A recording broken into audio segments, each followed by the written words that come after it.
Je vous recommande la boutique La Londoloise, c'est Judith Londolé. Si vous voulez être classe, chic, être habillé, être admiré. Parole de Mopao Mokonzi.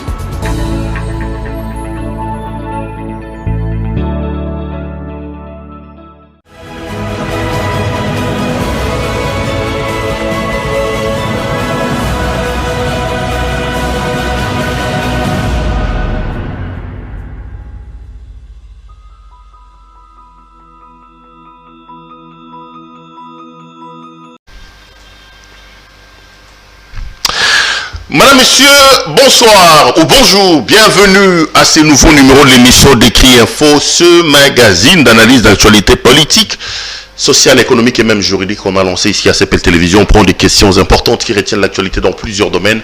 Nous les mettons sur la table et en tentant de les décortiquer, en leur donnant un sens, une forme. Et selon nous, c'est d'ailleurs pour ça que chaque matin, quand on commence cette émission, nous avons l'habitude de dire que les Décrits Info, c'est tout simplement le tempo de l'actu selon notre feeling. Ça veut dire notre manière à nous de voir les choses, notre manière à nous de les ressentir, notre manière à nous de les exprimer. Dans les Décrits Info, c'est un magazine d'opinion où je viens donner mon opinion, ma vision des choses, mon ressenti, je viens les communiquer. Je suis un citoyen normal et mon pays se veut un pays de démocratie. Je l'ai toujours dit, en démocratie, la liberté d'opinion, la liberté d'expression font partie des piliers majeurs, des thermomètres pour justement jauger la température des démocraties dans un État. Ici, c'est vraiment un magazine d'opinion.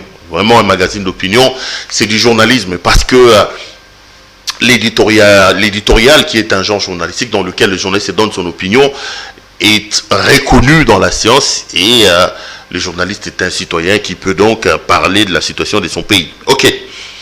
J'ai l'habitude de dire ça souvent parce que certains amis me reprochent aussi. Hein, vous êtes nombreux à nous appeler pour nous dire « Perrault, tu n'as pas besoin de répéter ça, tu n'as pas besoin de dire ça. » Non.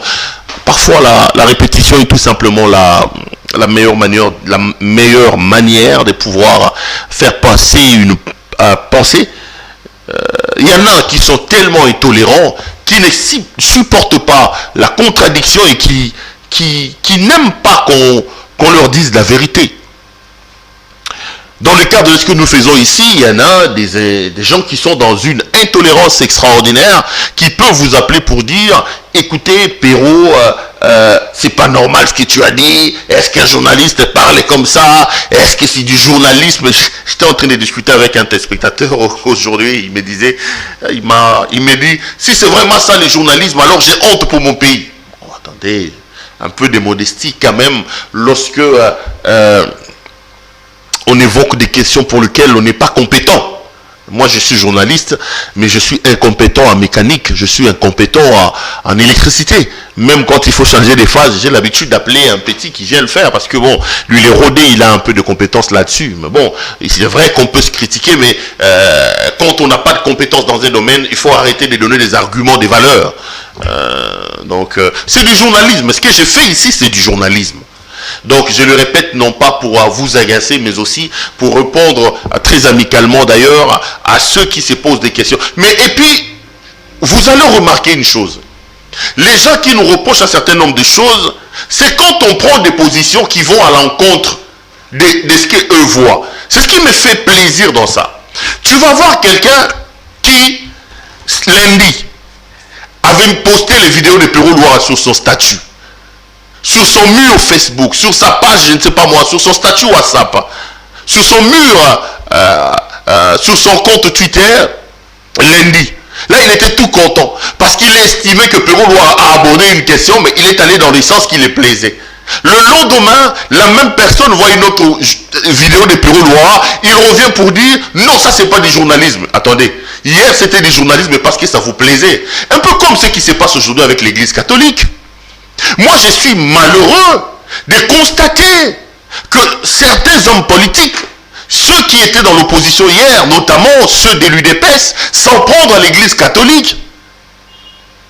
Et dans leur manière de s'attaquer à l'église catholique, ils reprennent les mêmes arguments, les mêmes attitudes que leurs prédécesseurs d'hier. Ces discours du genre, les catholiques, les Sango doivent rester à l'église. Kabila l'a expérimenté. Père Oumende rappelle, on ne prie pas Saint-Cholé. Il a fait hier avec Kabila. Les mêmes méthodes se répètent aujourd'hui. Hier, l'église catholique était béatifiée. Dans ce pays, on nous a parlé de l'affaire des 50-50, que nous amenons les membres, eux nous donnent le cadre. À ce moment-là, l'église était bien. Les catholiques étaient des saints. On faisait le comparatif, on comparait le catholique avec ceux qu'ils appelaient hier les Binzambinzambi. Aujourd'hui, sur une question donnée, alors que l'église n'a pas bougé d'un seul iota, il continue à jouer son travail de lanceur d'alerte. Ceux qui applaudissaient l'église hier commencent à lui jeter des fleurs, plutôt à lui jeter des pierres. Mais ils utilisent la même méthode que leurs bourreaux d'hier pour s'attaquer à l'église. Les amis, c'est une grosse erreur.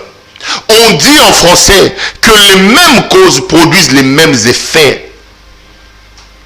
Nous ne pouvons pas rebâtir le pays sur base des postulats mis en place par M. Kabila. C'est là que ça me chagrine un peu, ça me turlupine quand je vois certains communicateurs du régime dire « on n'a pas de leçons à recevoir de vous, Kabila aussi a fait ça, Kabila aussi a fait ça ». Non. Si Kabila a fait ça, la plupart des Congolais sont allés voter en 2018 une sorte de vote sanction pour mettre Kabila de côté. En mettant Kabila de côté, c'était la soif du changement. On ne peut donc pas aujourd'hui justifier la gestion de la gouvernance en se basant sur l'apologie des erreurs que Kabila a commises hier. Ou on sait ce qu'on veut, ou on ne sait pas ce qu'on veut. C'est vraiment par soif du changement que les Congolais ont réservé un vote sanction contre M. Kabila. Heureusement que la démocratie sait faire des choses. Il a mis des intervalles entre des élections pour que le peuple au finish puisse avoir les tout derniers mots. Pour que le peuple appelle ses dirigeants à se remettre en cause et à revenir chercher son suffrage. Heureusement d'ailleurs que les choses s'organisent comme ça en démocratie. Donc, on t'insulte aujourd'hui, mais demain on t'applaudit. Je vous ai dit ici hier ou avant-hier, quand je faisais mon décret sur Congo Hold Up, je ne me justifie pas, je disais ici que je m'attends à ce qu'on dise que Kabila m'a donné de l'argent. Et j'en ai reçu comme ça, des messages d'intolérance. Quelqu'un a même dit, il est rentré dans sa famille. Oh, les amis, moi je veux bien qu'on puisse diverger sur beaucoup de choses. La démocratie, ce n'est pas le règne de la pensée unique. Mais nous pouvons rester ensemble. Nous pouvons rester une nation. Nous pouvons rester un peuple, mais en ayant des avis divergents.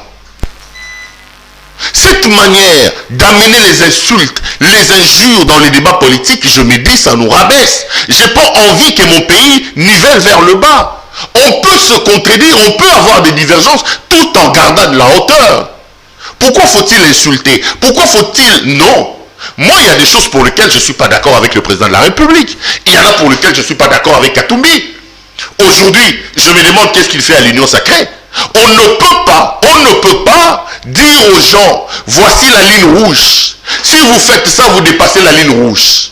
En face, on dépasse la ligne rouge. Au lieu de se comporter en respectueux de sa parole, on dit non, maintenant je lance des consultations. Non. Si tel était le cas, il fallait dire que non, les consultations ne devaient pas être postérieures à la décision de la ligne rouge. Vous fixez la ligne rouge, on franchit la ligne rouge. Messieurs, soyez conséquents. Soyez conséquents. Lorsqu'il a pris position par rapport à John Numbi, une de ses dernières interviews, je crois, à Jeune Afrique, où il voulait expliquer le fait que les John Numbi et les autres étaient partis. J'étais contre. J'ai dit, M. Katumbi, en défendant M. John Numbi, il a dit qu'il n'a pas défendu, mais en le citant dans ces contextes-là, j'ai l'impression que vous crachez sur la mémoire de Fchebea et de Bazana. Il y a des choses pour lesquelles je ne suis pas d'accord avec lui. Il y a des choses pour lesquelles je ne suis pas d'accord avec M. Martin Fayoulou Madidi. J'estime que M. Fayoulou est trop extrémiste. Pour moi, la vérité n'est pas à gauche, n'est pas à droite. À un moment donné, on est en politique. Il faut apprendre à trouver le juste milieu. Mais l'extrémisme de M. Fayoulou, j'ai l'impression que ça ne le sert pas. Il y a aussi des choses que je trouve bien chez Kabila, ou je trouve mal chez Kabila. Kabila, vous connaissez ma position le concernant. Le dire, ce n'est pas être contre les gens. Alors hier, on disait que tu es tshisekidiste. Aujourd'hui, on dit que tu es kabiliste. Demain, hier, on a dit que tu es katumbiste. Heureusement que je suis vacciné. C'est des choses qui ne m'embêtent pas et qui ne me dérangent pas. La seule chose qui dérange, c'est quand je trouve les traces des insultes dans le débat politique. Nous parlons pays ici.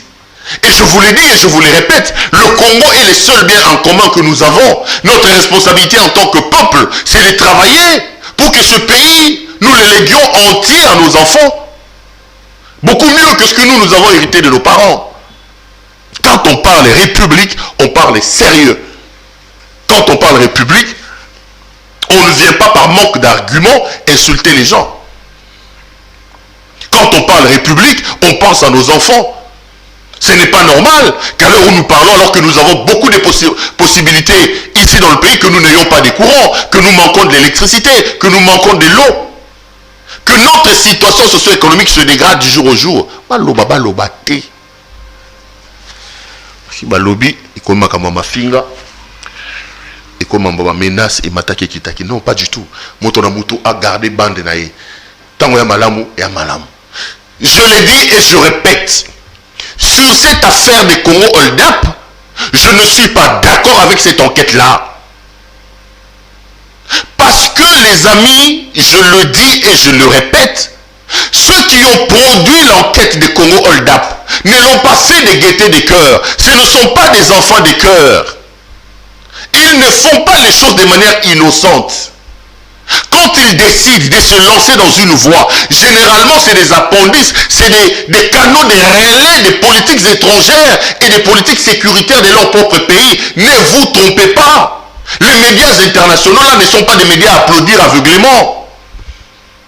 Si Kabila a détruit les pays, nous notre intérêt c'est que Kabila nous rende des comptes.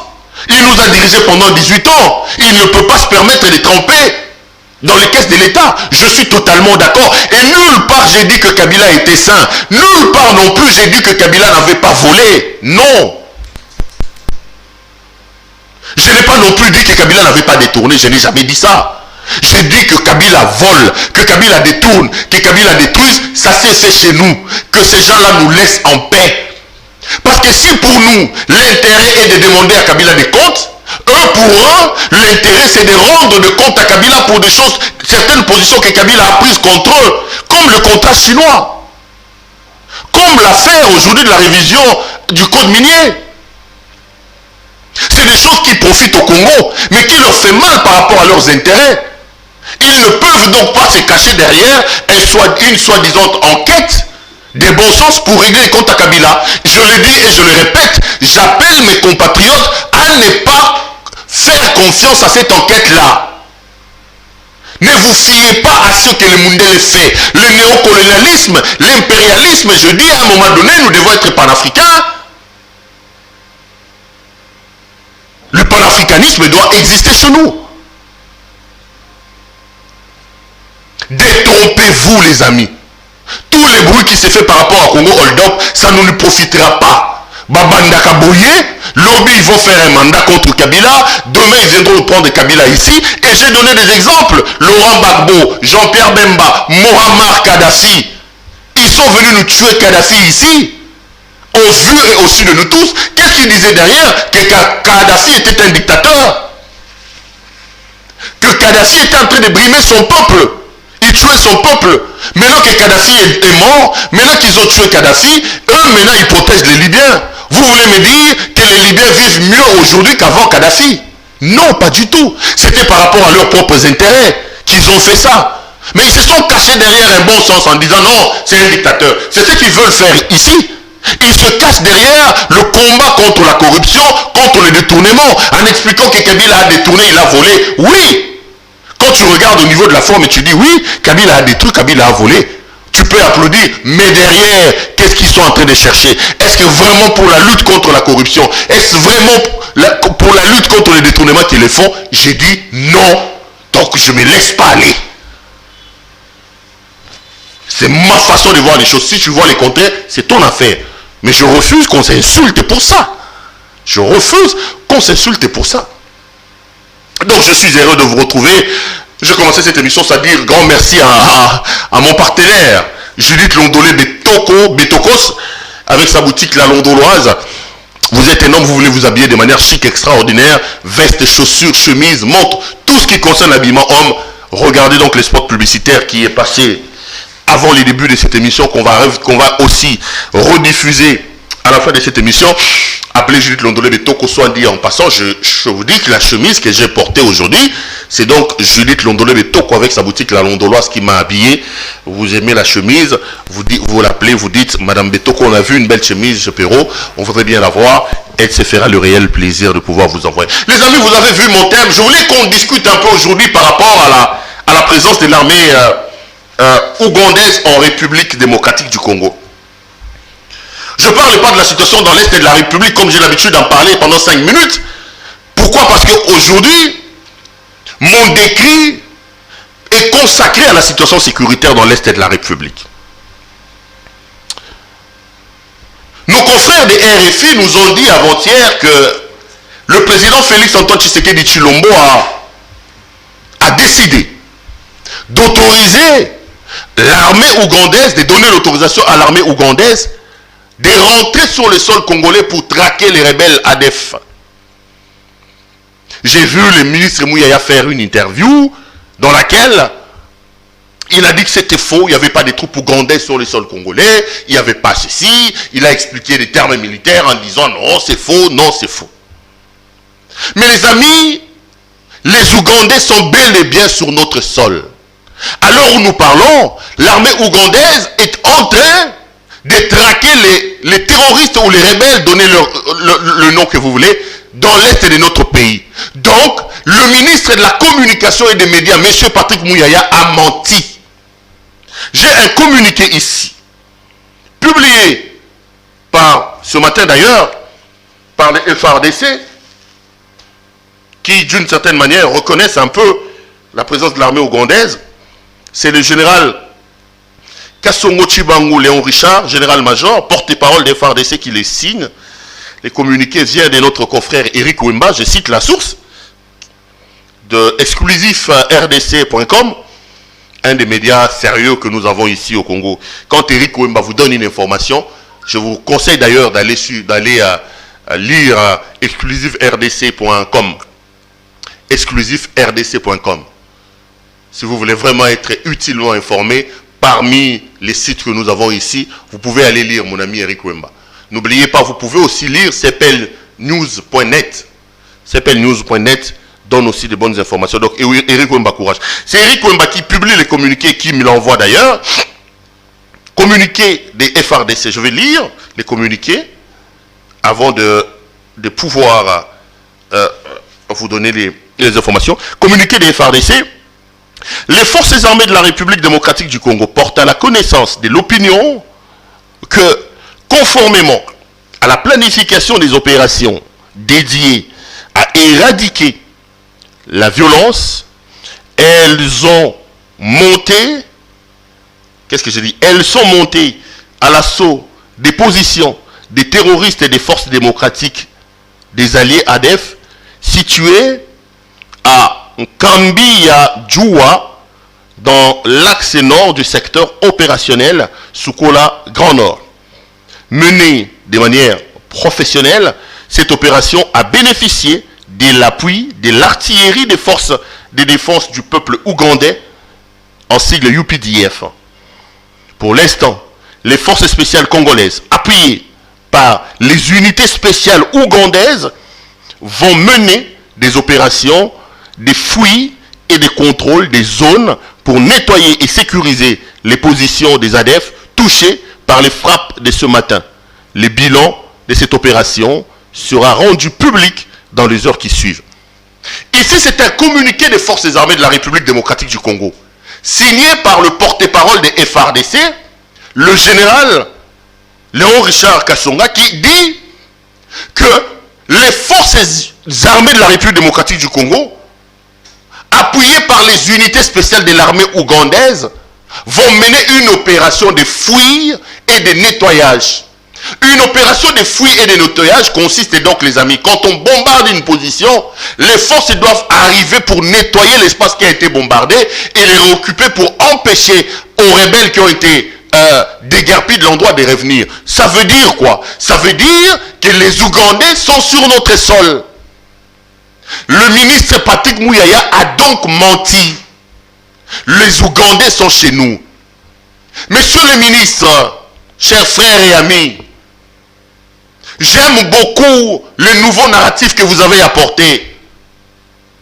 Mais cette information porte un coup sur la crédibilité des conférences de presse que Muyaya organise tous les jours.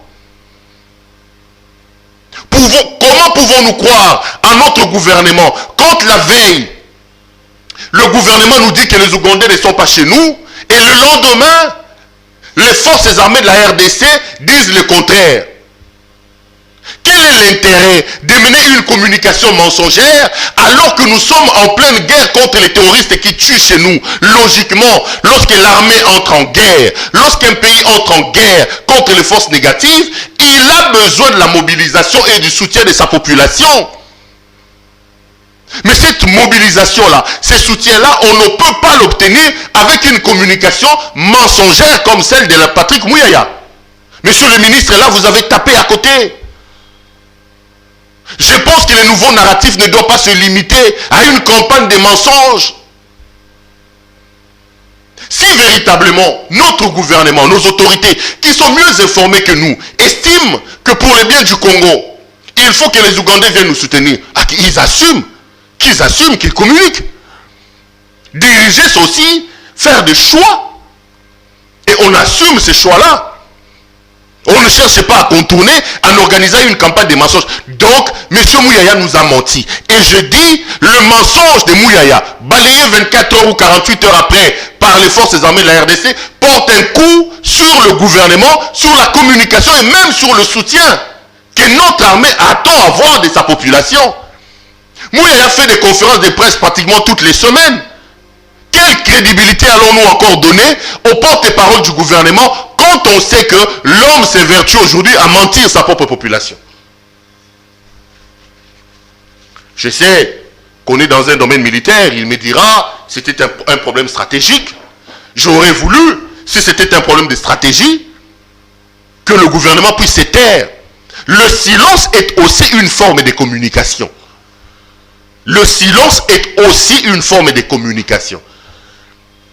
Au lieu de se faire ridiculiser, au point de sortir comme un menteur 24 heures après sa communication, on aurait pu choisir la voie du silence. En attendant que les éléments du puzzle se mettent ensemble et qu'on vienne devant son peuple pour assumer la décision de faire entrer les Ougandais ici chez nous. Donc il est clair, et le communiqué des FARDC avec l'article publié par notre ami Eric Wemba sont clairs. Wemba confirme donc que les Ougandais sont sur le sol congolais. Je ne suis pas un militaire, mais je voudrais quand même ergoter autour de ça. La présence de l'armée ougandaise me laisse un peu pantois et m'amène sur deux choses.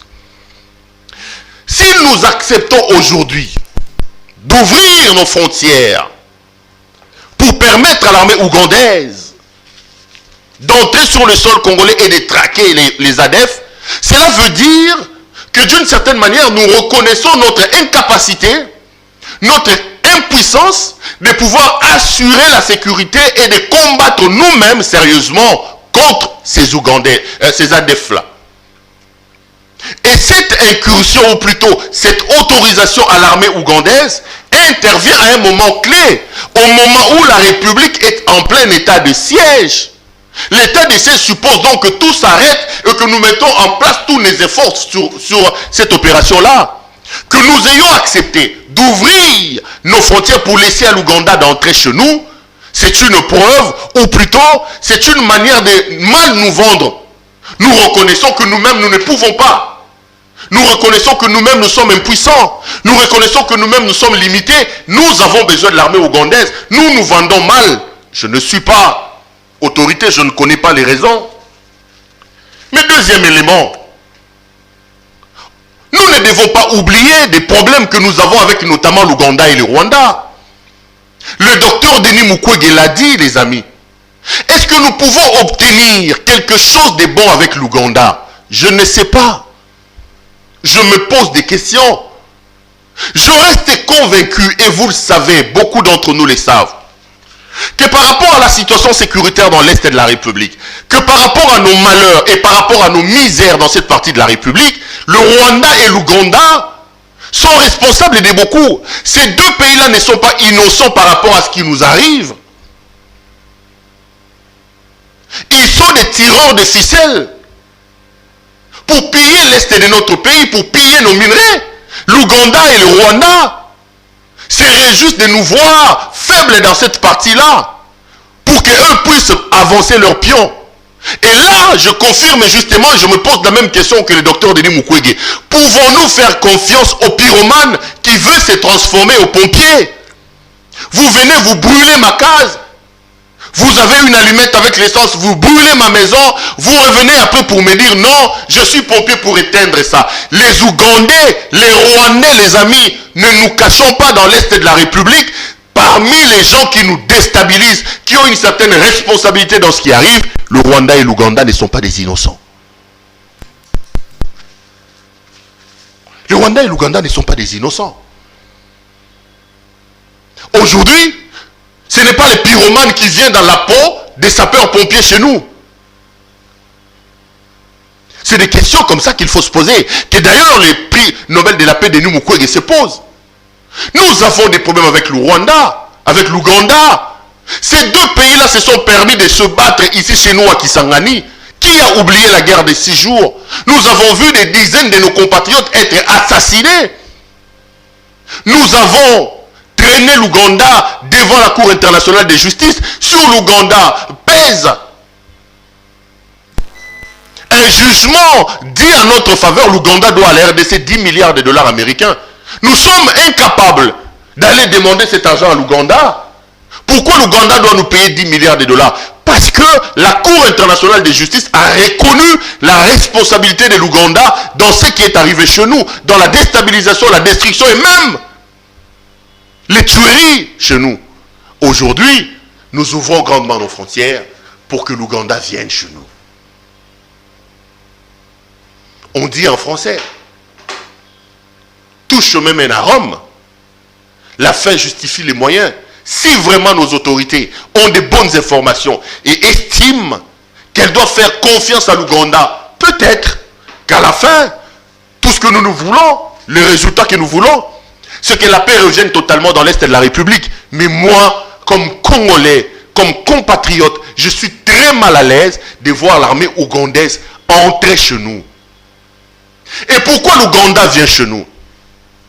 L'Ouganda nous a fait pression d'ouvrir nos frontières pour que son armée rentre et traque les ADF, parce que les ADF se sont pris à l'Ouganda. Il y a 2 semaines, il y a eu quelques attentats, 2 ou 3, en plein Kampala. Les amis, 4 morts seulement, 4. Il y a eu 4 morts. 4 ou 5 morts. Et l'Ouganda a estimé qu'on ne peut pas venir assassiner 4 Ougandais impunément. Il faut poursuivre les supposés assassins à l'est de la RDC. Mais nous, combien de morts dans l'est de notre pays? Donc, l'Ouganda ne vient pas chez nous pour nous. C'est pour ses propres intérêts. L'Ouganda se sent menacé. L'Ouganda estime que les ADF ont commencé à mener les opérations chez lui. Il y a eu 4 morts. Il faut aller poursuivre ces gens-là, il faut aller punir. Mais qu'est-ce que nous faisons? Qu'est-ce que nous disons? Parce que nous en comptons des centaines. Nous en comptons des centaines. Ils sont chez nous, alors que pour moi, c'est vraiment... C'est des pyromanes qui rentrent chez nous, mais dans la peau des sapeurs-pompiers. Je ne m'explique pas ça. Je ne m'explique pas ça. Maintenant que les Ougandais viennent chez nous, ils vont attaquer les ADF, les amis. Qu'est-ce qui va arriver après? Parce que l'arrivée des Ougandais, je l'ai dit, donne l'impression que nous-mêmes, nous avons été incapables de nous sécuriser. Nous-mêmes, nous avons été incapables de combattre ces forces du mal. Les Ougandais vont venir chez nous. Ils ne sont pas appelés à rester éternellement. Si c'est eux qui sont des puissants, capables de vaincre les ADF, ils ne vont pas rester chez nous. À un moment donné, même si c'est des Superman, ils viennent, ils battent les ADF, ils doivent rentrer chez nous. Qu'est-ce qui va rester chez nous? Qu'est-ce qu'on va faire? La suite. Ceci m'amène à mes hypothèses de tous les jours, les amis. Je dis toujours, la question de la sécurité nous concerne nous tous. Aujourd'hui, je n'accuse personne. Je ne dis pas les diables, c'est le gouvernement. Je ne dis pas que les diables, c'est tel. Il est vrai que ceux qui nous dirigent ont la responsabilité de nous sécuriser. Mais aujourd'hui, j'en appelle à la conscience de nous tous. Si nous ne travaillons pas pour avoir une armée dissuasive, je le dis ici tous les jours, si nous ne travaillons pas pour avoir une armée républicaine, une armée professionnelle, les amis, nous allons continuer à pleurer comme on pleure là. Nous sommes un grand pays, 2 345 410 km² de superficie. Nous avons tous les métaux précieux que le monde recherche ici, c'est nous. On a organisé une histoire ici il y a 2-3 jours, ce qui est RDC Sorini Nouan, où on parlait des batteries électriques. Vous le savez que le monde est en train de chauffer avec l'affaire des réchauffements climatiques. On est en train de chercher des voies et moyens pour calmer la température au niveau mondial. Nous sommes la solution au problème du monde. Parce que les batteries électriques se forment avec le cobalt et le lithium, le cuivre, des choses que nous avons ici chez nous. Mais si nous n'avons pas une armée républicaine, professionnelle, une armée dissuasive, capable de nous protéger, les amis, capable de nous protéger, on peut commencer à pleurer du matin au soir. La présence de l'armée ougandaise chez nous démontre tout simplement que nous devons encore travailler. Nous avons du chemin à parcourir. Nous devons travailler pour que notre propre armée soit capable de nous protéger et de faire face à ces mouvements rebelles-là. Les Ougandais rentrent chez nous, ils ne sont pas appelés à rester éternellement quand ils vont partir. Qu'est-ce qui va rester? Parce que n'oubliez pas, les amis, Kabila était ici. Il a monté une opération similaire qui a d'ailleurs coûté son poste à M. Vital Kamerhe. On appelait ça Umoja Wetu. Les Rwandais aussi se sont dit non, nous avons des problèmes avec les ADF qui insécurisent nos frontières. Les ADF ont pour bastion l'Est de la République. Le Congo a pris ses frontières, il a ouvert pour que le Rwanda vienne ici. Le Rwanda est arrivé, il a traqué les ADF, plutôt les FDLR. Mais à l'heure où nous parlons, le Rwanda est revenu chez lui, les FDLR sont toujours chez nous. Les FDLR continuent à massacrer chez nous. Aujourd'hui, nous ouvrons les frontières pour l'Ouganda, pour que l'Ouganda traque les ADF. Finalement, l'Ouganda va faire ce qu'il va faire, il va repartir. Qui dit que ça va réussir? Même si ça réussissait, la suite, ça sera quoi? Après demain, vous avez aussi des Mororo là-bas qui peuvent se transformer en rebelles. Le Soudan ou le Soudan du Sud va aussi se dire non, les Mororo qui sont d'origine soudanaise sont en train de déranger. Ouvrons aussi les frontières, nous allons rentrer. Vous avez le rebelle ici à l'enclave de Cabinda, quelque part ici, qui à un moment donné menace aussi l'Angola. Ici à l'enclave, le front aussi c'est pour la libération de l'enclave de Cabinda. Donc, à un moment donné, l'Angola aussi va dire non. À l'enclave de Cabinda, là-bas, nous avons des problèmes. Il y a les fronts pour la libération de l'enclave de Cabinda qui nous attaquent. Congolais, ouvrez aussi vos frontières. Nous, Angola, on vient traquer ces... Attendez, on devient quoi finalement? Nous allons devenir quoi au finish? Qu'est-ce qu'on va devenir? Est-ce que la solution c'est d'ouvrir nos frontières pour que ces gens-là viennent chez nous? Ils ne viennent pas pour nos intérêts à nous. La solution, c'est que nous devons nous regarder en face, nous-mêmes Congolais. Militaires, journalistes, présidents, premiers ministres, parlementaires. À un moment donné, la conscience collective doit naître. Nous devons nous dire non, non, c'est quand même notre pays. Nous devons travailler pour que le patriotisme naisse dans nos têtes et dans nos cœurs. Nous devons travailler pour avoir notre propre armée. Seuls nos enfants, seuls nos fils et nos filles peuvent se sacrifier pour nous. Mais commencer à ouvrir nos frontières comme des vannes pour permettre à l'étranger de rentrer chez nous avec le prétexte qu'ils sont en train de traquer des terroristes, je suis mal à l'aise. Et n'oublions pas que rien n'est rassurant. Aujourd'hui où nous parlons, ça fait combien de temps la France est au Mali? La France est au Mali. Moi, je suis un peu dubitatif. Et puis dans le procédé, les amis, je l'ai dit ici au départ, comment est-ce que l'armée ougandaise est entrée chez nous sans que notre Parlement ne soit informé. Je ne sais pas si nos autorités ont pris soin d'informer le Parlement. Mais que je sache, il n'y a pas eu un débat au Parlement sur l'autorisation qu'il faille donner à l'armée ougandaise côté Panabiso. Vital Kamerhe l'a rappelé à son temps quand Kabila avait ouvert les frontières pour que le Rwanda rentre chez nous. Ça lui a coûté son poste au niveau... Je sais que Mbosso ne le fera pas. Il ne fera pas une déclaration courageuse comme celle que Vital Kamerhe avait faite à l'époque. Non, Mbosso ne va pas le faire. Mbosso n'a pas la carrure de Vital Kamerhe. Non, non. Politiquement, c'est un ancien moboutiste, certes, mais sur la scène politique, c'est quand même différent.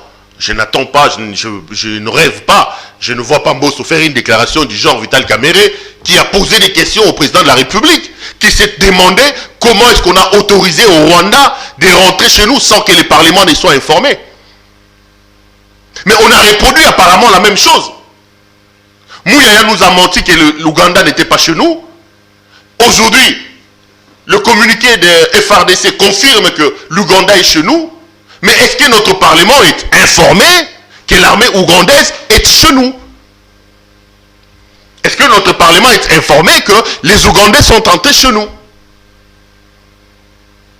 Je me pose des questions. Mais vraisemblablement, il n'y a pas eu de débat au Parlement pour évoquer la question de l'autorisation ou non à accorder à l'armée ougandaise pour qu'ils viennent intervenir ici chez nous. Je le dis et je le répète, les amis. Nous tous, nous n'avons que ce pays comme État. Nous tous, nous n'avons que le Congo comme pays. Notre responsabilité, c'est de faire que ce pays reste entier. C'est de faire que ce pays se développe. C'est de faire que demain nous puissions léguer un État, un pays, mieux que ce que nous avons hérité de nos parents. Les autorités sont mieux informées que moi. S'ils estiment que l'Ouganda viendra apporter du tonus, que l'Ouganda viendra nous donner la solution que nous avons toujours cherchée par rapport à la paix dans l'Est de la République, tant mieux. La fin justifiant les moyens, on va faire le point à la fin. Mais ça ne m'empêche pas, moi, comme Congolais, de pouvoir me poser des questions à haute voix sur des questions que j'évoque ici. Premier élément, je me dis que l'Ouganda, pour moi, c'est le pyromane qui veut se transformer en sapeur-pompier. Le Rwanda, l'Ouganda, à un moment donné, à une certaine mesure, le Burundi ne sont pas innocents à l'insécurité qui règne dans l'Est de la République, à l'instabilité que nous avons connue depuis 2 décennies là-bas. Ces 3 pays voisins ne sont pas innocents. Ils ont leur part de responsabilité. Doivent-ils aujourd'hui venir s'ériger en sapeurs-pompiers alors que pour beaucoup de Congolais, c'est plutôt eux des pyromanes? Je me pose la question. Je me pose la question. Deuxième question. J'ai dit oui, maintenant qu'ils sont là, qu'est-ce qui va advenir après? Vont-ils rester là éternellement? Même s'ils réussissent à défaire les ADF, ils vont rentrer chez nous. Avons-nous la capacité de pouvoir maintenir la stabilité pour qu'il n'y ait plus, après le départ des Ougandais, la résurgence? Je me pose des questions. Et là, je me dis, comme Congolais, nous tous, nous devons travailler pour notre armée. Nous devons la soutenir, mais aussi et surtout travailler pour que le Congo puisse disposer d'une armée républicaine, dissuasive et professionnelle. Troisième interrogation, je me pose la question de savoir comment sont-ils arrivés chez nous alors que je n'ai pas entendu, je n'ai pas vu notre Parlement être saisi ou les parlementaires se réunir pour évoquer la question. C'est une question sensible qui a coûté au courageux Vital Kamerhe son poste de président de l'Assemblée nationale à l'époque, parce que Vital avait pris son courage à bras le corps pour rappeler à Kabila à l'époque que les Rwandais ne pouvaient pas entrer sans que le Parlement ne soit informé, sans que le Parlement ne l'ait autorisé, sans que le Parlement ne soit saisi. Sommes-nous là en train de reproduire les mêmes erreurs ou que le Parlement a été saisi d'une manière? C'est aussi ça des questions. Mais la vraie solution, les amis, la vraie solution, c'est nous-mêmes. La vraie solution, c'est nous-mêmes. Quand on aura une armée républicaine, je l'ai dit tous les jours ici, quand on aura une bonne armée capable de nous défendre, on n'aura plus besoin de ces Ougandais, de ces Rwandais, de tout ce monde-là. Que Cultivons le patriotisme. Aimons ce pays, c'est le seul que nous avons. Travaillons pour son bien-être. Soutenons quand il faut soutenir. Réprimandons quand il faut réprimander. Ça, on aura ainsi apporté notre pierre de contribution à l'édification de ce pays que nos ancêtres nous ont légué. Allez. Entre-temps, j'exprime quand même mon soutien à nos FARDC qui nous disent qu'ils sont en mission avec l'armée ougandaise. On nous a mis devant un fait accompli. Le patriotisme m'oblige à soutenir l'armée de mon pays qui est en guerre. Ce sont nos Congolais, nos compatriotes qui se battent là-bas. Même si je suis contre, mais je suis devant un fait accompli. J'appelle donc tous les Congolais à apporter leur solidarité, leur soutien à nos vaillants FARDC qui, à l'heure où nous parlons, sont en train de se battre contre les ADF, appuyés selon les communiqués ici par les Ougandais. Nous sommes en guerre. Ma responsabilité, c'est aussi de vous appeler à aimer le pays, de vous appeler à soutenir le pays. Même si la voie prise pour cette guerre-là, pour ce combat-là, ne me satisfait pas, mais pendant que nous sommes en guerre et que ça tire là-bas, je n'ai pas à me poser des questions, d'abord de soutenir. Donc partout où vous êtes, priez pour votre armée, soutenez votre armée, on reviendra ergoter après. Allez, voilà ce que j'avais à vous dire pour clôturer cette émission. Ça a été un grand plaisir pour moi de vous la présenter. Je vous retrouve demain pour un autre numéro, les amis. Portez-vous bien et restez branchés sur nos programmes. Bonsoir chez vous.